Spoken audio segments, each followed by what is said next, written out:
As we've been reporting, new CBS News polling from Virginia's gubernatorial race shows a narrow lead for Democrat Terry McAuliffe. 50% of likely voters favor McAuliffe. 47% are planning to vote for Republican Glenn Youngkin. All eyes are on the Old Dominion as the election's outcome largely depends on voters' takes on major national political issues. Virginia Public Radio reporter Michael Pope joins me now with more. Hi there, Michael. So our new CBS News polling shows balancing COVID and economic concerns is a big issue for voters. They appear to trust Terry McAuliffe will get more Virginians vaccinated and Glenn Youngkin will create more jobs. How are you seeing that debate play out on the campaign trail?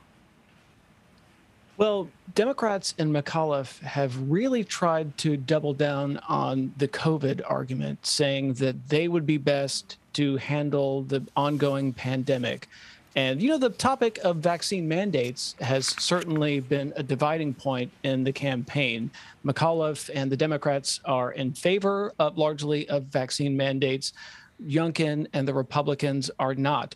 That polling, though, that you're showing on your screen is perhaps worrying to some Democrats because a lot of Democrats feel like McAuliffe potentially should be leading much more than that 5-point margin there. And so that's actually, so while McAuliffe is ahead there, that number actually might be kind of distressing to some Democrats who feel like this issue should be a huge win for McAuliffe, and it's only that 5-point margin is probably going to be distressing to some Democrats. Yeah, well, with that as our backdrop, Terry McAuliffe is getting some help from big-name Democrats, First Lady Jill Biden later this week and former President Obama in just over a week. What should we make of such heavy hitters coming out? Well, it's also important to remember that this is the second time that President Biden has come to Virginia to make an appearance with McAuliffe, the first one being way back in July. Now, that was really early in this election cycle, and it had a lot of Democrats sort of scratching their heads. Normally, that's a time when campaigns and candidates are kind of raising money.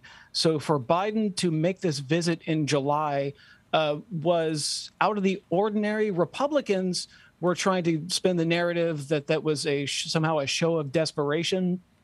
Democrats didn't feel like it was desperation, but they were sort of curious sort of why the president would make such an early appearance back in July. Now, of course, it's a much more traditional time for this kind of appearance. And so we've got the First Lady, Jill Biden, is going to be in Henrico on later this week. Stacey Abrams is going to be touring all across Virginia this weekend. Joe Biden himself is going to come to Richmond later this month. So, yeah, those are the heavy hitters. Certainly it will attract lots of media attention and sort of pair, the Democrats with Biden and the national Democrats, which, Republicans say, bring it on. They feel like Biden's popularity is sagging and they would love to tie McAuliffe to Biden. Democrats believe that Biden is potentially on the upswing and we might potentially have some news coming out of all of what's happening in Washington.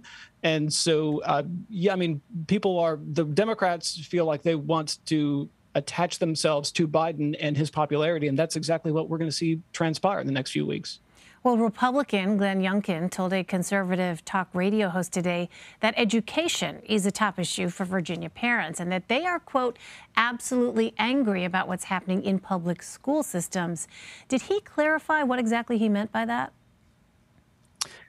Yeah, so the topic of education has really kind of blown up since that second and final debate between the candidates for governor a couple weeks ago when Terry McAuliffe, former Governor Terry McAuliffe, said, I don't think parents should be telling schools what they should teach. The Republicans, of course, have seized on that.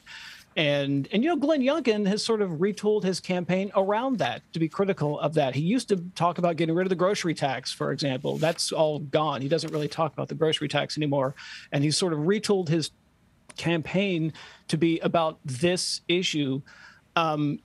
Democrats say kind of bring it on, there's a long history of upset parents, conservative parents in Northern Virginia trying to ban books, including everything from Toni Morrison's Beloved to even books like Snow White and Tom Sawyer. And there's a history of those parents being unsuccessful in election cycles.